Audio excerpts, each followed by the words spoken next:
Hi everyone, welcome to our YouTube channel keep it simple. आज के video में हम बात करेंगे भारत के सीपीआई यानी कि रिटेल इन्फ्लेशन के बारे में, जिसका कि सितंबर के जो नंबर है वो आज रिलीज किए गए हैं। और भारत का जो सीपीआई इन्फ्लेशन है वो पिछले साल के मुकाबले 7.41% बढ़ा है। अगस्त में ये नंबर 7% बढ़ा था, यानी कि अगस्त से खराब नंबर आए हैं।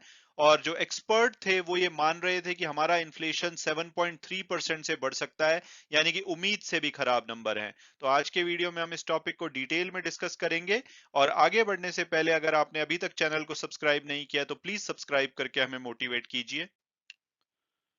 तो सबसे पहले अगर बात की जाए लेटेस्ट डेवलपमेंट की, तो आज यानी कि 12 अक्टूबर को ministry of statistics and programme implementation ने अपना जो सीपीआई इन्फ्लेशन का नंबर है भारत का, उसको रिलीज किया है। और हमारा जो इन्फ्लेशन है वो पिछले साल के मुकाबले 7.41% बढ़ा है। अगस्त में ये नंबर 7% बढ़ा था।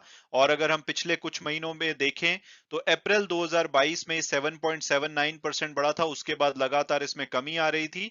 हालांकि अगस्त में थोड़ा सा बढ़ा था जुलाई के मुकाबले, लेकिन फिर भी 7% के आसपास था। लेकिन अब ये नंबर 7.41% पहुंच गया है।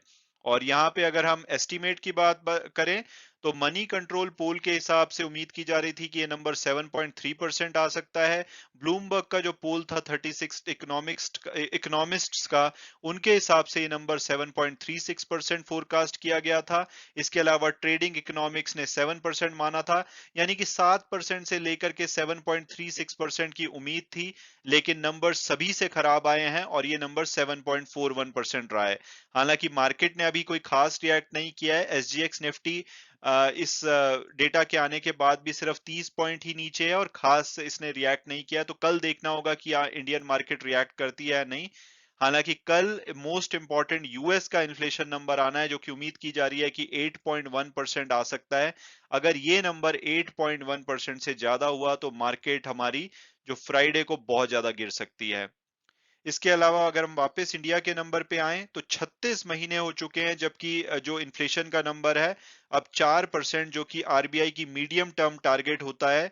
ओवरऑल ये 2 से 6% तक इन्फ्लेशन को रखना चाहते हैं, लेकिन मीडियम टर्म जो है 4% पे रखना चाहते हैं। तो ये 3 साल हो गए हैं जब ये 4% से ऊपर रहा है। और इससे भी ज्यादा खराब बात यह है कि पिछले 3 क्वार्टर में यानी कि 9 महीने से ये नंबर 6% से भी ऊपर रहा है, जो कि हाई टॉलरेंस रेंज है। यानी कि 2 से 6% ये रखना चाहते हैं, तो 6% से भी ज्यादा ये 9 महीने हो गए हैं जब ऊपर रहा है। लास्ट टाइम ये दिसंबर 2021 में 5.66% था, जो कि 6% से नीचे था। तो ऑफिशियली आरबीआई फेल हो गया है इन्फ्लेशन को कंट्रोल करने में। और इस बीच में जो मॉनेटरी पॉलिसी कमेटी है आरबीआई की, उन्होंने जो की इंटरेस्ट रेट है भारत में उसको 1.9% से बढ़ाया। ये 4% होते थे मई से पहले, और अब ये 5.9% कर दिए गए हैं। और दुख की बात यह है कि सब करने के बाद भी इन्फ्लेशन के जो नंबर है वो कंट्रोल में नहीं आ रहे हैं। हालांकि जो लास्ट इंक्रीज किया गया था 0.5% का, ये 30 सितंबर को किया गया था, जिसका कि जो रिजल्ट है वो अगले महीने दिखाई देंगे। लेकिन ओवरऑल जो अभी तक स्टेप्स लिए गए हैं उससे इन्फ्लेशन को कोई खास फर्क नहीं पड़ रहा है, जो कि बहुत ही चिंता की बात है। और अब अगर हम इन्फ्लेशन के थोड़ा सा ब्रेकअप को देखें तो जो फूड प्राइस इंडेक्स का इन्फ्लेशन होता है, क्योंकि आपको पता होगा जो सीपीआई इन्फ्लेशन है वो लगभग 300 जो रोजमर्रा की आइटम्स होती हैं उसके प्राइसेस के हिसाब से निकाला जाता है। इसमें अगर हम फूड के स्पेसिफिकली इन्फ्लेशन को देखें तो वो 8.6% रहा है, जो कि अगस्त में 7.62% था। यानी कि यहाँ पे भी चिंता की बात है। इसमें अगर फूड का फर्दर ब्रेकअप देखें तो वेजिटेबल 18.05% से बढ़ी हैं, स्पाइस से 16.88% से, सीरियल और जो रिलेटेड प्रोडक्ट्स होते हैं वो 11.53% से बढ़े हैं, मिल्क प्रोडक्ट 7.13% से। हालांकि एग्स के प्राइसेस 1.79% कम हुए हैं, लेकिन वहीं फ्रूट 5.68% से बढ़े हैं। तो ज्यादातर जो फूड आइटम्स है उनके प्राइसेस में वृद्धि देखी गई है। फूड के अलावा अगर हम देखें तो फ्यूल और जो लाइट सेगमेंट है वहां पे 10.39% इन्फ्लेशन बढ़ा है, क्लोथिंग और फुटवेयर में 10.17% और हाउसिंग सेगमेंट में 4.57%। तो हर जगह ही इन्फ्लेशन में बढ़ोतरी देखी गई है पिछले साल के मुकाबले। और अब अगर बात की जाए कि भाई यहां से नेक्स्ट क्या हो सकता है, तो जो सीपीआई इन्फ्लेशन है पिछले 3 क्वार्टर का, यानी कि जनवरी से मार्च में ये 6.3% था, अप्रैल से जून में 7.3% था, और जुलाई से सितंबर में ये 7% था, यानी कि 3 क्वार्टर से ये 6% से ऊपर रहा है। तो एज पर लॉ, ये लॉ है कि अब आरबीआई को सेंट्रल गवर्नमेंट को यानी कि मोदी गवर्नमेंट को एक रिपोर्ट सबमिट करनी पड़ेगी। वहां पे इनको ऑफिशियली बताना पड़ेगा कि क्यों ये इन्फ्लेशन कंट्रोल करने में असमर्थ रहे हैं, क्योंकि आरबीआई का मेन काम है कि 2 से 6% इन्फ्लेशन को मैनेज करना, लेकिन 3 क्वार्टर अगर कोई आरबीआई फेल हो जाता है, इन्फ्लेशन ज्यादा रहता है, तो इनको ऑफिशियली एक्सप्लेन करना पड़ता है गवर्नमेंट को कि क्यों फेल हुए हैं, ये अब क्या स्टेप्स लेंगे। यहाँ पे इंपॉर्टेंट होगा कि क्या ये इंटरेस्ट रेट के ऊपर बात करते हैं कि क्या ये फर्दर उसको बहुत तेजी से बढ़ाते रहेंगे, और इसके अलावा ये भी बताएंगे कि अब इनको कितना टाइम लगेगा, जो इनका टारगेट है 6% से नीचे आने का, कब तक वो उस लेवल पे आ पाएंगे।